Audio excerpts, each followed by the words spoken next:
wakati bado kukiwa na sintofahamu kwa waumini wa kanisa la Ufufuo na Uzima kuhusu hatima ya kuendelea kwa huduma za kiroho, mahakama ya Tanzania imetupilia mbali rufaa iliyowasilishwa na kanisa hilo kwa kueleza kuwa taasisi hiyo haikuonyeshwa kuwa ndio iliyoathiriwa na barua ya kufutwa kwa usajili. Taarifa iliyotolewa na mahakama hiyo imebainisha kuwa waraka uliotolewa ulielekeza kufutwa kwa Glory of Christ Church bila kuwepo na neno Tanzania, jambo ambalo ni tofauti na jina la kanisa linaloeleza kufutiwa usajili. Taarifa ya Maria Okotia na maelezo zaidi.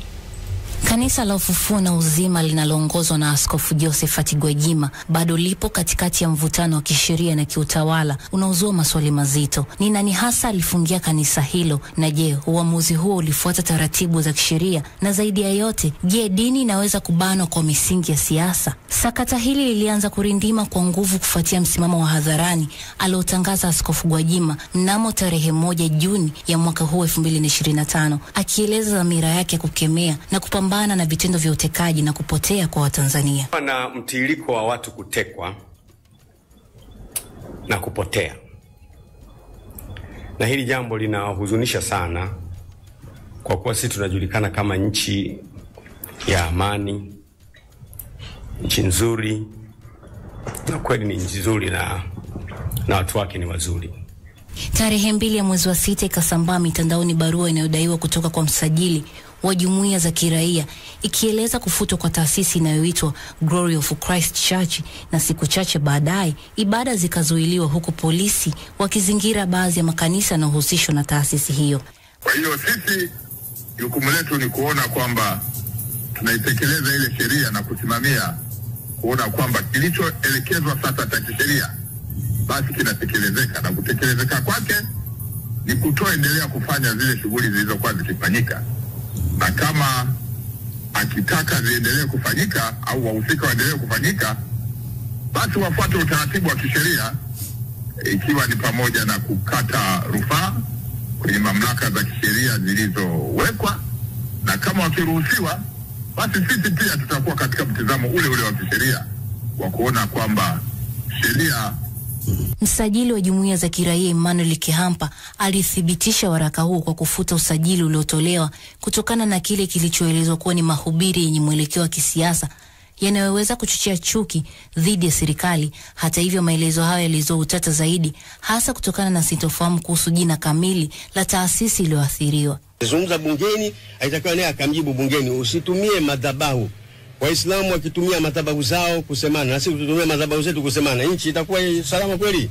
Kila mmoja asimame kwenye madhabahu yake aseme anavyotaka yeye, nchi itakuwa salama. Wachambuzi wa sheria na haki za binadamu wameendelea kutaka ufafanuzi wa wazi kuhusu uhusiano kati ya hatua za vyombo vya dola na taarifa rasmi za serikali ambazo hazijawahi kudhibitisha kufutwa kwa kanisa hilo. Kwa upande wa serikali, kupitia maafisa wake waandamizi, imekanusha kuwa imewahi kufuta usajili wa Glory of Christ Tanzania Church, taasisi rasmi ya Askofu Gwajima, na kusema wazi hakuna barua yoyote rasmi ya kufuta au kusimamisha shughuli za kanisa hilo iliyowahi kutumwa.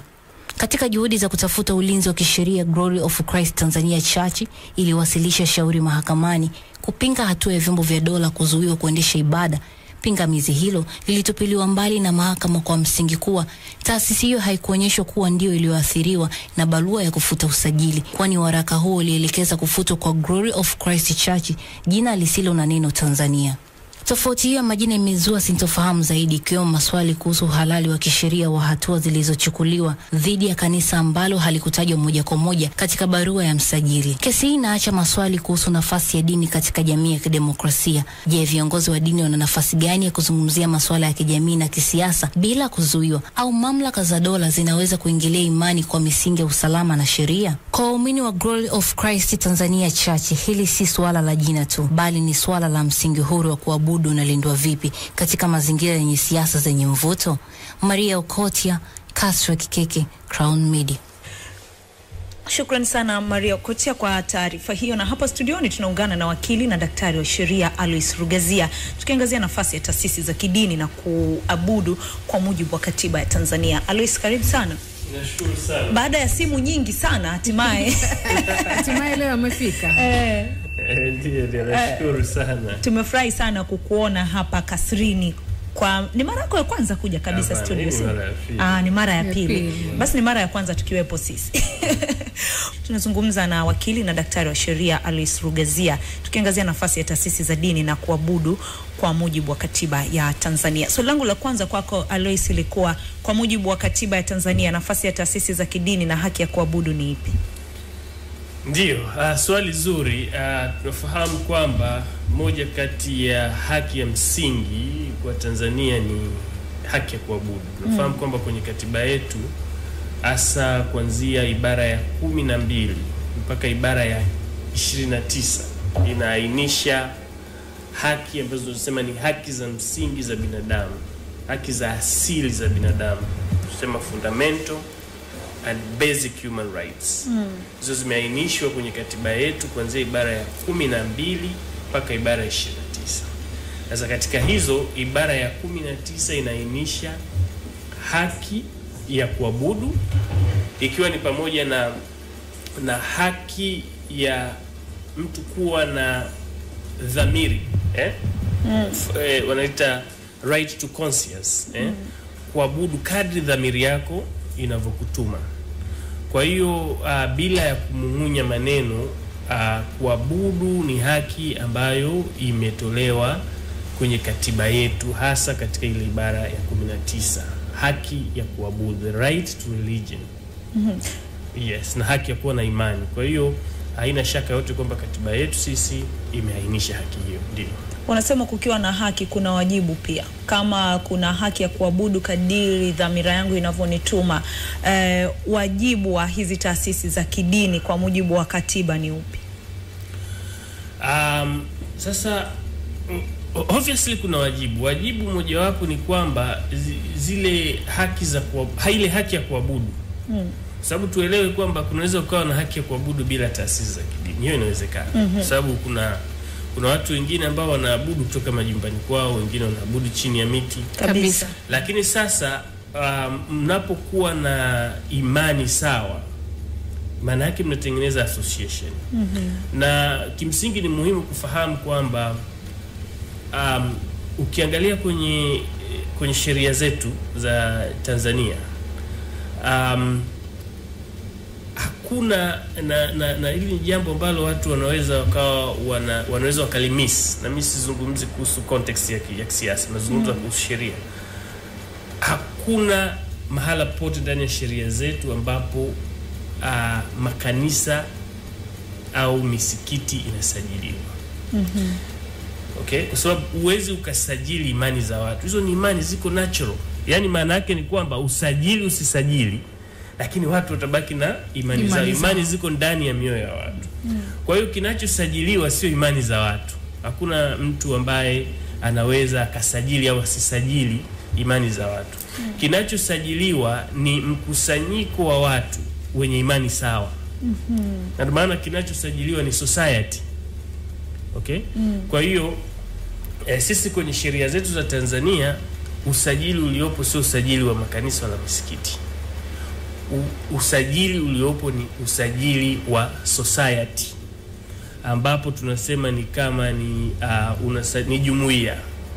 Kwa maana yake ni kwamba jumuiya ni mkusanyiko wa watu wenye interest sawa. Sasa hizo interest zinaweza zikawa ni interest za kimichezo, sports. Inaweza ikawa ni interest za kiimani. Au ikawa ni interest nyingine yoyote, labda ya kukutana tu wazee wanywe bia, wafanyeje, wafurahi, wasizeeke, wacheze golf.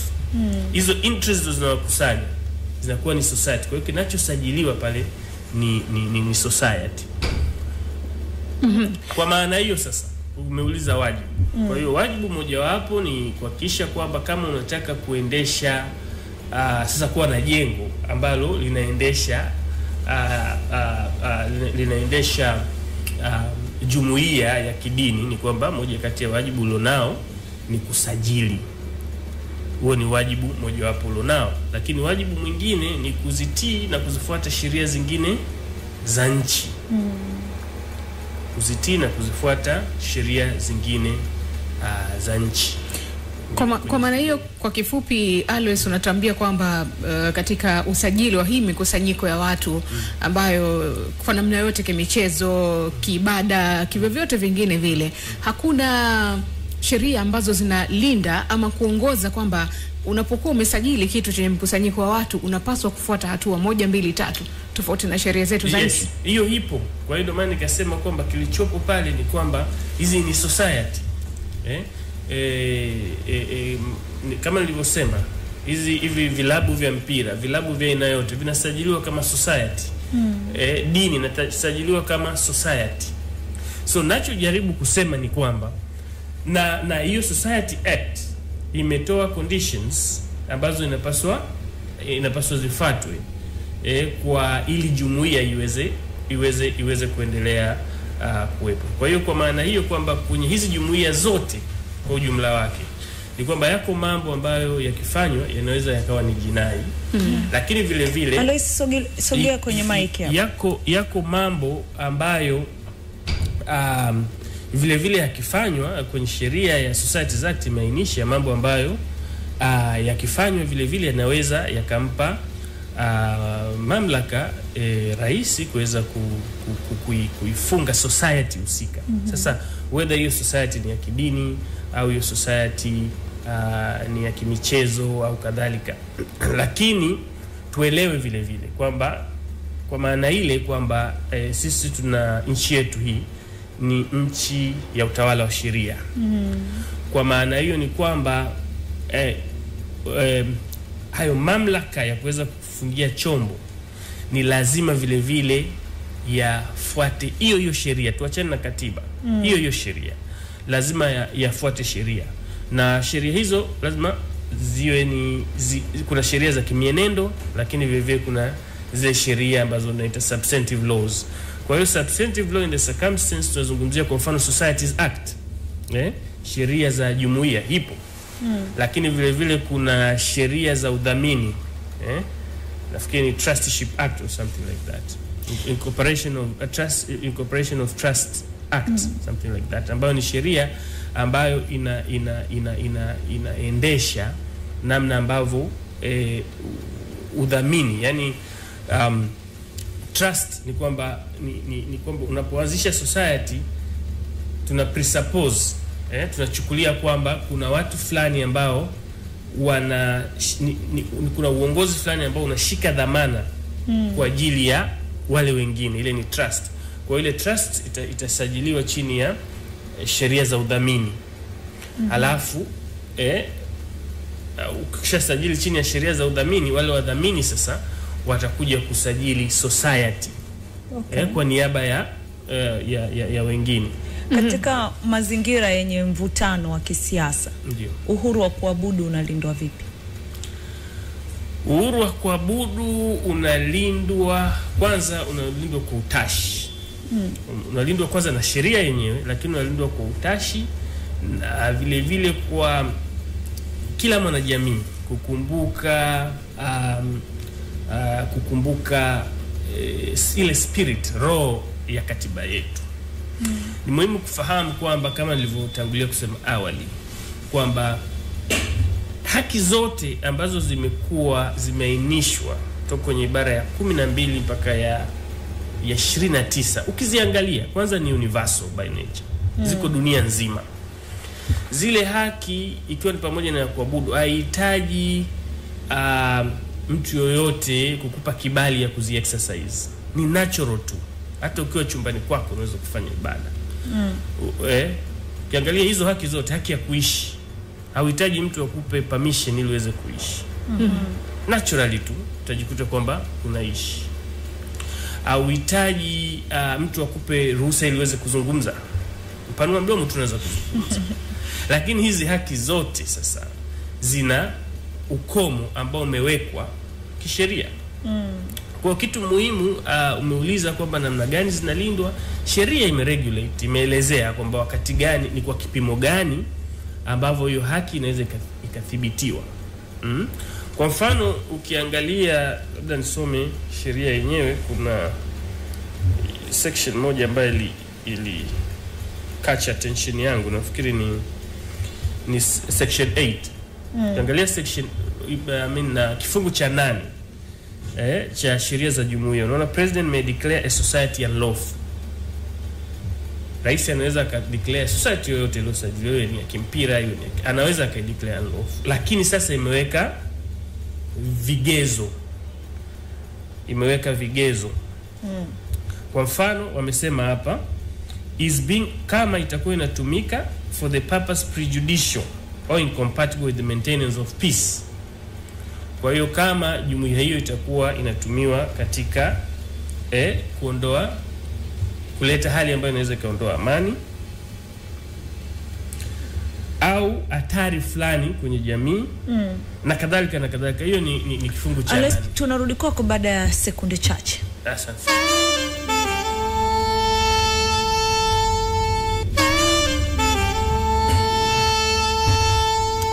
12 na dakika 45 tunazungumza na mtaalamu na daktari wa sheria hapa Alois kuangazia masuala ya uhuru wa kuabudu. Ulikuwa ukiendelea kutusomea kile kifungu cha sheria. Ndio ambacho kilikuwa ni kifungu cha 8 ambacho nilisema kwamba inaainisha mambo ambayo rais anaweza akayatumia yani kama kwa mfano yakitendeka anaweza aka declare society aina yoyote kuwa unlawful. However, sasa ni muhimu, ni muhimu sana kuelewa kwamba kama akifanya hivyo ni kwamba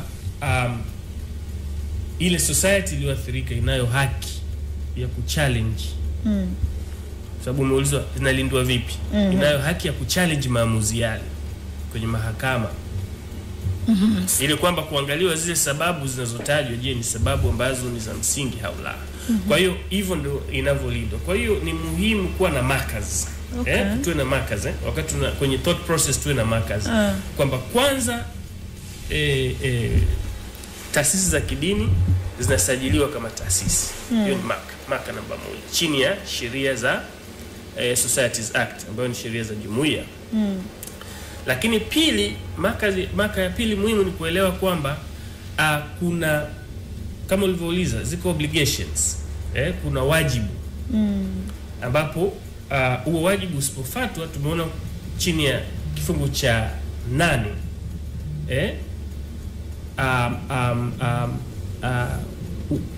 taasisi inaweza kuchukuliwa hatua, lakini kuna vifungu vingine. Lakini maka ya 3 ni kwamba mamlaka hizo zote ni lazima ziwe exercised, ni lazima zichukuliwe kwa kuzingatia sheria. Lakini vile vile ni kwamba waathirika wanayo haki ya kuchallenge maamuzi hayo na yaliyofanywa na mtu yoyote wa ngazi yoyote kwenye mahakama. Lakini na maka nyingine tunapokuja sasa kwenye ile haki yenyewe ya kuabudu, yani right to religion, right to thoughts. Hiyo haki ni haki ya msingi na haiwezi, ile ya kuabudu, ile ya kusajili, yani ile jumuiya inaweza ukaikompa, lakini ile ya watu wenyewe ambayo iko ndani ya nafsi, hiyo imekuwa provided freely ndani ya katiba. Sawa, Alois, hili jambo linaleta mkanganyiko mkubwa sana, na uzuri tumekupata wewe, moja kati ya wanasheria ambao umebobea vizuri katika taaluma hii. Umetuambia vizuri kuhusiana na usajili wa mikusanyiko ya watu kwa namna hiyo. Kwa mfano mtu amesajili yeye mkusanyiko wake ni masuala ya michezo, lakini katika michezo hiyo badala ya kuhamasisha watu michezo anajikuta anahamasisha suala la dini. Je, yuko ndani ya sheria ama nje ya sheria? Sasa unajua ni muhimu sana wakati mwingine, mimi ningependa ile swali liwe la moja kwa moja. Ni muhimu sana kulitizama hivi kwamba kama nilivyosema, mwisho wa siku usahihi, jambo kuwa sahihi au kutokuwa sahihi, sheria yenyewe inaeleza kwamba ni kitu gani ambacho kipo sahihi na ni kitu gani ambacho hakipo sahihi. Kwa sababu changamoto hilo swali ni kwamba tunaishi kwenye, yani jamii yetu inategemeana, interconnected kabisa. Tunaishi kwenye jamii ambayo iko interconnected. Sawa, kwa sababu kwa mfano daktari lazima amuongelee driver, kwa sababu ili afike kazini inabidi apande gari. Kwa hiyo tunaishi kwenye jamii ambayo iko connected. Na huyu mtu ambaye yuko kwenye mchezo naye anaenda kanisani. Kwa uwezo kaambia huyu wa michezo asizungumzie kuhusu kanisa au msikiti, kwa sababu inawezekana sadaka zake hazitumiki vizuri. Sasa labda Alois, tuangalie kwenye swala zima la siasa, hasa kwa kwenye hii issue ya Gwajima. Mstari gani unachorwa kati ya dini na siasa? Kwa kusema ukweli, hilo ni swali gumu. Mimi ninachofahamu ni kwamba siasa, kama unavyosema, siasa ni maisha. Ninachoweza kukisema ni kwamba kwa jambo lolote unalozungumzia, iwe unazungumzia mpira, uwe unazungumzia dini, uwe unazungumzia jambo lolote unalotaka kulizungumzia, unataka kuzungumzia ndoa, unataka kuzungumzia afya, kwa sababu nafahamu kwenye misikiti na kanisa watu wanazungumzia afya. Asiwezi kusema msizungumzie afya, hiyo sehemu ya madaktari. Unaelewa? Issue muhimu hapa ni kwamba, je, unachokizungumza kitapelekea kuwepo na amani au amani kutoweka? Ukiangalia hiyo section 8 ndio ninachozungumza. Kwa hiyo sasa nani ambaye ana uwezo wa kusema hichi kinachozungumzwa kinaweza kuhatarisha amani? Ni mamlaka husika. Lakini wanaposema hivyo, kwa sababu wao ndio wana utaalamu wa mambo ya amani na ulinzi. Sasa wakisema hivyo, huyu alioambiwa akiona hajaridhika ataenda mahakamani.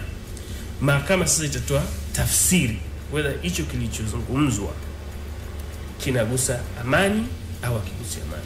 Lakini kitu ambacho pengine mimi ningeweza kufikiria kwamba issue za dini, yani ukisema kwamba masuala yanayohusiana na imani na dini na watu wanavyozungumza, sababu hili jambo liliwahi kutokea huko nyuma, na nitatoa mfano. Ilikuwa ni kesi maarufu na nafikiri iko reported kufanywa na Mheshimiwa Samata huko nyuma. Nitakuelezea muktadha wake, utaona kwamba ni vigumu sana unaposhawishika kuanza kuingia ndani ya content ya kwamba imani iweje. Ukiingia ndani ya content unnecessarily, kama haihusiani na amani, haihusiani na hayo mambo yaliyoainishwa kwenye section 8, unapoingia huko, kwa upande wangu mimi unaweza ukapotea. Kwa sababu kwangu mimi ninavyoona sisi binadamu tulivyoumbika ni kwamba dini ya mwenzako au imani ya mwenzako, kuna namna ambavyo ina make sense kwako, yani inaleta maana, na kuna namna ambavyo haileti maana, si ndio hivyo? Ndio. Na ndio maana sababu ya kwake huyu haileti maana, ndio maana unaamua wewe kwenda kwenye dini nyingine. Kwa hiyo issue muhimu hapa ni kwamba ili utengeneze jamii iliyoshikamana, ni lazima umove kwa principles. Yani natakiwa umove kwa misingi, kwa kanuni. Usimove kwa kutaka kustipulate kwamba nini imani sahihi, nini sio sahihi. Utapotea, lazima utapotea. Lazima utapotea. Kwa sababu hata Kristo mwenyewe na mitume walishindwa kufanya hivyo. Kwa hiyo wewe unachoangalia una move kwa principle. Na principle iliyopo ambayo ilifanywa kwenye kesi moja maarufu. Kesi moja maarufu kwa sababu kuna kwenye penal code, kwenye sheria za jinai, kuna kifungu kimoja kinasema kwamba ni kosa la jinai kutweza au kuongelea vibaya imani ya mwenzako. Sasa kuna mhubiri mmoja wa imani nyingine akisema bwana Yesu sio Mungu, akashtakiwa. Sasa alivyoshtakiwa, sasa issue inakuja, ili yeye aweze kuexpress imani yake ni lazima aseme Yesu sio Mungu. Yani sasa utamkatail vipi? Utasemaje ametweza dini ya mwingine kwa kusema Yesu? Kwa hiyo ndo nayakumbuka maneno ya Samata, akasema kwamba ili tujenge jamii stahimilivu, ni lazima tukumbuke kwamba hata pale ambapo ukubaliani kifikra na mwenzako, lakini una wajibu wa kulinda haki yake ya kuzieleza fikra zake. Sawa, na hiyo ilitoka kwa Volatai kule, alisema I don't agree with you profoundly, but I will respect and protect your right to your opinion. Kwa hiyo ninachojaribu kusema ambao ni message muhimu hapa ni kwamba tusiingie kwenye jamii yetu, hatupasi kuingia kwenye mtego wa kuanza kwenda kwenye content. Kwenye content ya kwamba Wahindu wanaamini nini. Kwa sababu ukija ukaangalia kwamba Wahindu wanafanyaje pale, unaweza ukaona kwani sasa, lakini wewe heshimu. Wao wanasemaje? Heshimu. Huyu anasemaje? Heshimu. Sasa hiyo ni wajibu ambao tunao wote kwenye jamii. viongozi na wananchi. Sasa hapo kwenye content, Alois, ndo penyewe, kwa sababu ukianza kwenye content kuna hilo swala la kuamini, kuna swala la kuabudu, lakini kuna kile kipengele nyeti cha mahubiri ama mawaidha, ambapo pale sasa sio swala la kuamini, ni kwamba unamsikiliza kama ni mchungaji, kama ni shehe, kama ni padre anasema nini. Na ukiangalia kama kwenye hili swala la Gwajima ni kwamba mahubiri yake, matamshi ya mahubiri yake pia ni kama yalikuwa ya uchonganishi ama yanaingilia masuala ya kisiasa. Ndio maana hapo sasa mstari wa mahubiri ya kisiasa na ya kidini unachorwa wapi? Sasa labda nikueleze. Mimi siwezi nikasema kwamba Gwajima maneno yake alikuwa kichonganishi au la. Siwezi nikasema hivyo. Ninachoweza kusema ni kwamba whether alikuwa ya kichonganishi au hayakuwa ya kichonganishi, sisi ukiangalia kwenye hizi sheria za kitaasisi hawasajili mtu. Wanachisajili kikundi cha watu. Kwa tunafahamu mtu akisema maneno ya kichonganishi, hiyo ni crime. Incite, wanasema the crime ya kuincite. Una incite, una breach peace, hiyo ni crime. Hiyo ni kosa la jinai. Kwa hiyo huwezi ukaihukumu taasisi kwa sababu fulani amesema, si ndio hivyo? Mimi hapo ndo napata kidogo shida, kigumizi. Lakini mimi sitaki kwenda for some reason, yani intellect yangu na kusoma kwangu kote sijapata akili za kutosha za kuweza kuona kwamba alichokizungumza huyo mnayemsema kilikuwa sahihi au sio sahihi. Sijafikia kiwango hicho. Lakini tu ninachoweza kusema ni kwamba whether alizungumza kitu ambacho sio sahihi au alizungumza kitu sahihi, mwisho wa siku alipaswa, kwa mawazo yangu ni kwamba alipaswa kuwajibishwa yeye binafsi, unless sasa, kwa sababu pia kuna Societies Act, unless sasa ionyeshwe kwamba alikuwa hajafua ile taasisi yake, sasa sio yeye, taasisi yake alikuwa haijafuata vigezo vya kuweza kusajiliwa kama taasisi. Nimependa hiyo, Alois, na ndio sasa mkanganyiko uliopo leo. Mahakama inasema kwamba kanisa lililofungwa halina hiyo Tanzania, kama kuna utofauti wa majina. Kwa hiyo sasa kisheria hii ina maana kwamba waumini wa lile kanisa waendelee na shughuli zao. Sasa hilo ndio jambo lingine. Nimesoma hiyo judgment, nafikiri watu wengi sasa, kwa nini mloko kwenye hizi taasisi za habari, nafikiri mna misinterpret, hamjaipatia vizuri ile hukumu. Ndio maana tumekuita mwanasheria ili utoe. Ndio maana tumekuita mwanasheria, maana yake sisi kweli hatujui, hatujasoma sheria. Ile ni hukumu ndogo. Labda nikueleze content yake. Ile inaonekana kwamba kwa jinsi nilivyoisoma facts zake, inaonekana kwamba kuna mtu, inawezekana ni taasisi, wakili wa taasisi ameleta shauri kwa ajili ya kujaribu kuzuia yale maamuzi ya kubatilisha au kutengua au kubatilisha shughuli za hilo kanisa. Hiyo ndo facts. Kwa hiyo alivyoleta yale maombi hata hayajasikilizwa, to the best of my knowledge ni kama hayajasikilizwa, kwa sababu kilichotokea pale kwamba wale wali raise PO, yani wame raise mapingamizi ya awali upande wa state, waendesha mashtaka upande wa jamhuri waka raise PO, pingamizi la awali kwa mujibu wa maamuzi hayo, ambapo ile pingamizi wali raise wanasema kwamba ile taasisi iliyosimamishwa na taasisi ambayo imekuja kulalamika majina ni tofauti. Kwa maana hiyo wakasema mahakama haina mamlaka ya kusikiza ile shauri. Hiyo ni argument ya state. Ni argument tu. Yaani mahakama yenyewe haijazungumza kabisa, inazungumza nyingi. Kwa hiyo mahakama ilichokisema sasa, ikasema kwamba wao wametupilia ile pingamizi la serikali, wamelitupilia mbali kwa kigezo ya kwamba kama ni issue ya majina kwa tofauti, wamesema pale kwamba hiyo ni issue ya local standard, hiyo ni issue ya kwamba kumshtaki mtu sahihi au sio sahihi, au kushtakiwa na mtu sahihi au sio sahihi. Hii sio issue ya mamlaka ya mahakama. Kwa hiyo akatupilia mbali. Kwa maana hiyo, kwa uelewa wangu ni kwamba ina maana kwamba sasa ndio mahakama ina move forward baada ya kutupilia ile pingamizi na move forward kusikiliza hayo maombi. Sasa hayo maombi yenyewe ndio tunasema kwamba hatuwezi tukayazungumzia kwa sasa hivi kwa sababu bado yanaendelea mahakamani, lakini nafikiri na it is very important. Ndio maana mwanzo nilikuwa nakuuliza maswali. Mahakama imesema, mahakama haijasema hivi. Ni muhimu sana tuipate right, na hata kwa nyinyi mnao report vizuri. Kwa sababu mimi nimesoma at least one by one. Kwa hiyo sema sasa pengine labda kinacholeta confusion ndio sasa kuhusu the pragmatic world, yani dunia ambayo tunaishi na dunia ya sheria. Sheria. Bwana Lois, ulikuwa ukituelezea vizuri kuhusiana na interpretation ya hiyo judgment ya mahakama.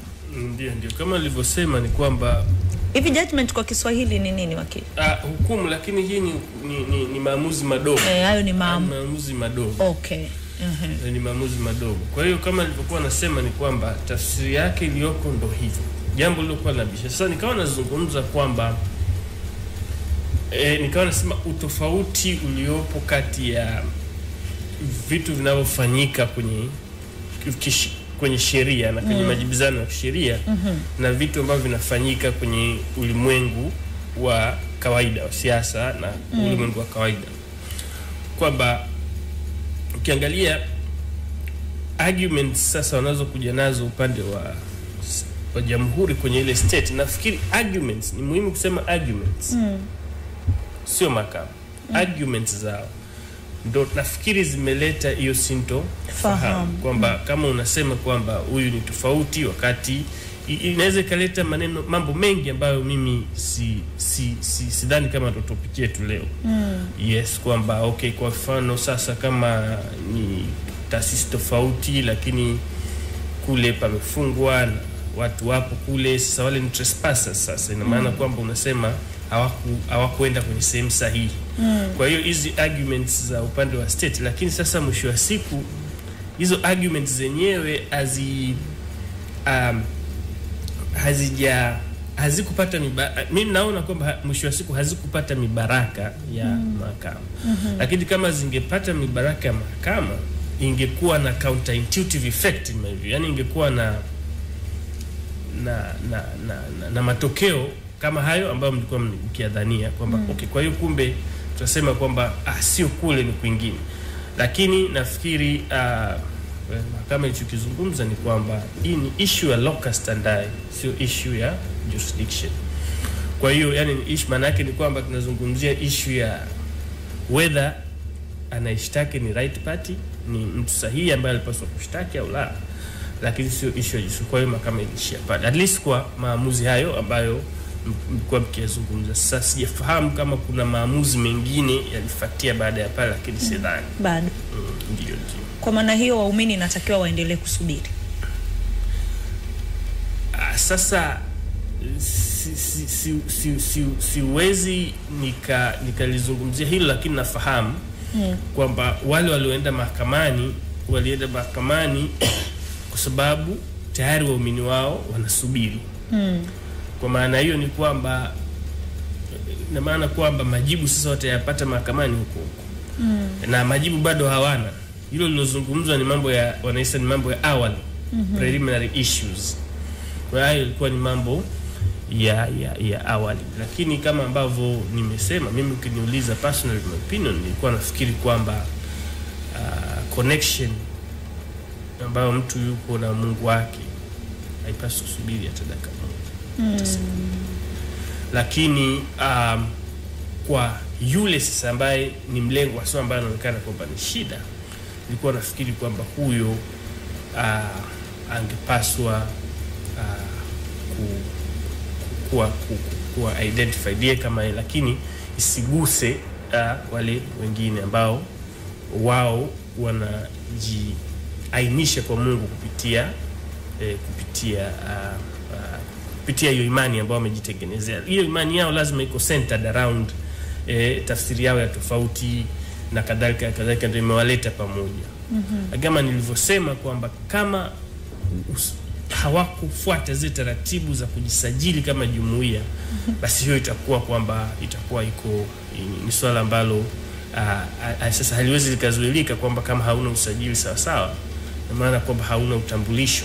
Sasa kwa hiyo maana nikasema naamini kwamba there is a certain level, kuna level fulani ambayo mwisho wa siku sisi tutakuwa tunakosa taarifa. Kizuri wa mahakama ni kwamba inaweka watu katika position ya kwamba zile taarifa zote ambazo zitasaidia kuweza kupata maamuzi fulani lazima zitapatikana. Wakili, ulituambia vizuri mara ya kwanza kwamba tunaishi kwenye jamii ambayo ina muingiliano. Taasisi moja inaweza kuingiliana na taasisi nyingine.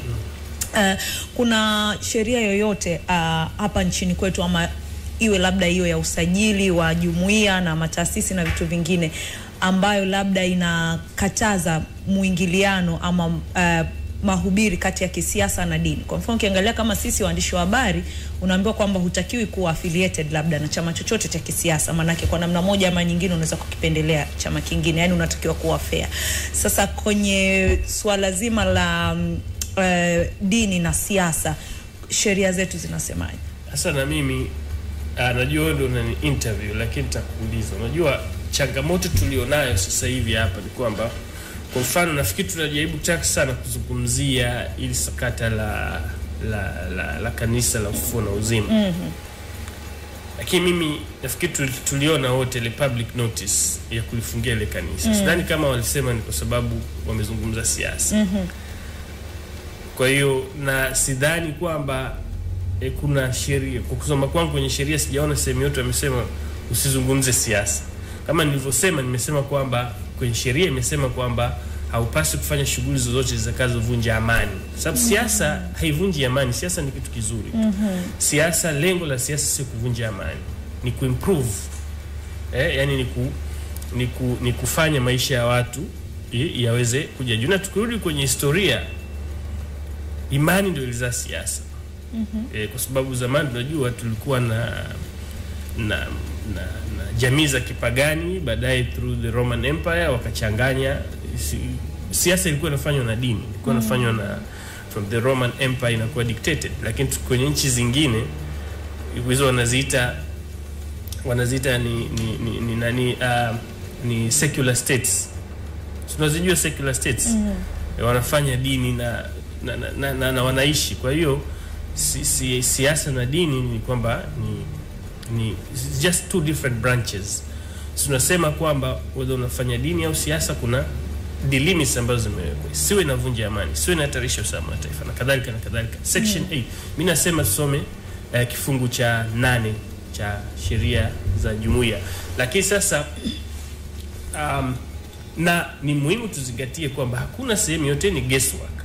Hakuna sehemu yote ambayo wote hatujui. Mimi binafsi sifahamu kwamba chanzo hasa cha kanisa hilo kufungiwa ni nini, kwa sababu barua isemi kwamba ni siasa. Sijaona mimi kwenye barua kama wamesema kama ni siasa. Au nyinyi mmeona? Nasema tauliza. Haijasema ni siasa, lakini mahubiri yanayo chonganisha kati ya serikali na wananchi. Haijasema moja kwa moja kwamba ni siasa, lakini watu wengi wanalinganisha kwamba Gwajima ni mbunge, lakini pia ana taasisi hiyo ya kidini kama kiongozi. Sasa swali jingine sasa. Ubunge alipataje? Si aligombea? Kama siasa ni kosa. Na maana kwamba wanasiasa ndio walimuinvite. Wakataka awe afanye siasa na wakati huo afanye injili kwa wakati mmoja, kwa sababu waliona ni kitu kinafaa. Na vinashabihiana kama ulivyosema. Kwa hiyo inawezekana amecheza miguu miwili kwa wakati mmoja akiwa kwenye njia. Kwa mawazo yangu inawezekana amecheza. Manake kwenye siasa yumo na kwenye dini yumo. Yes, sasa kwa sababu kwa maana hiyo ni kwamba kama ingekuwa ni kitu ambacho ni illegal pase, yani siasa yenyewe ni illegal, ina maana kwamba at first place asingeruhusiwa kuingia huko kwenye siasa. Kwa hiyo nafikiri kufanya siasa kama nilivyosema, in the look of things, tukiangalia vitu, kufanya siasa na dini wala haikatazwi, na ndio maana alikuwa mbunge na akakubaliwa, na wanajua kwamba na walikuwa wanamuita pale. Na sio yeye tu, wapo watu wengi. Sasa issue iliyopo, ndio maana nikasema tuangalie vizuri kwamba issue ni nini. section 8 narudi pale kwenye kifungu cha 8 kinazungumza jumuiya inaweza ikafungwa au ikawa terminated kwenye vitu gani. Nimeelezea, narudia kusema tena, pale ambapo inaweza ikapelekea uvunjifu wa amani. Na vitu vingine ambavyo vimeainishwa kwenye hiyo section 8 pamoja na vifungu vingine. Sasa issue hapa ni kuangalia, je, kulikuwa na hizo element kwenye mazungumzo, lakini sio siasa kwa ujumla, kwa sababu kama tunavyosema ni kwamba tunaona kwamba hivi vitu vinashabiana. Tunaona wanasiasa wako bungeni na vile vile tunaona wabunge wako kwenye makanisa. Kwa hiyo sidhani kama hilo ni shida pasi. Nafikiri kwamba shida iliyopo ni kwamba pengine yani the problem is more subjective other than objective. Kwamba ni kitu fulani ambacho kipo a bit subjective. Tunachokizungumza, kwa sababu tusisahau kwamba topic yetu ya leo ni haki ya kuabudu. Topic yetu ya leo sio Mzee Gwajima. ni haki ya kuabudu. Kwa hiyo tunachozungumza ni kwamba wale watu ambao wamesajiliwa chini ya ile jumuiya, imani yao kwa mkusanyiko wa imani yao, ni kwamba wanaachwa wapi na haya mambo mengine. Nafikiri hilo ndio jambo ambalo ni la kuliangalia upya kwa mawazo yangu. Kwa hiyo sasa, kama saizi kanisa taasisi imefungwa, hawa waumini manake haki yao ya kuabudu inakuwa vipi? Manake wako free kwenda labda sehemu nyingine? Manake baadhi niliona hata wanafanya maombi nje ya kanisa pale. Ndio nasema haya ni mambo ambayo yanapaswa kuangaliwa kwa utashi na busara vile vile. Aloysius, asante sana. Mimi nitaka utufafanulie hapo kwenye mstari kati ya dini na siasa, kwa sababu nimeona maoni ya baadhi ya watu wanasema kwamba bwana mchungaji, ukiwa kanisani fanya injili, usihubiri siasa na nini. Kwa hiyo hapo kwenye swala zima la uelewa na wengine hata uelewa wa jamii, unajua tunatofautiana. Wengine wanadhani labda kanisa limefungwa kwa sababu ya siasa na vitu kama hivyo, lakini nashukuru sana, umetuelezea vizuri sana na umefafanua kwa uzuri. Tunakushukuru sana. Naamini utajumuika nasi siku nyingine, sio kwa simu lakini utakuja hapa. Crown Media. Hapa ni nyumbani.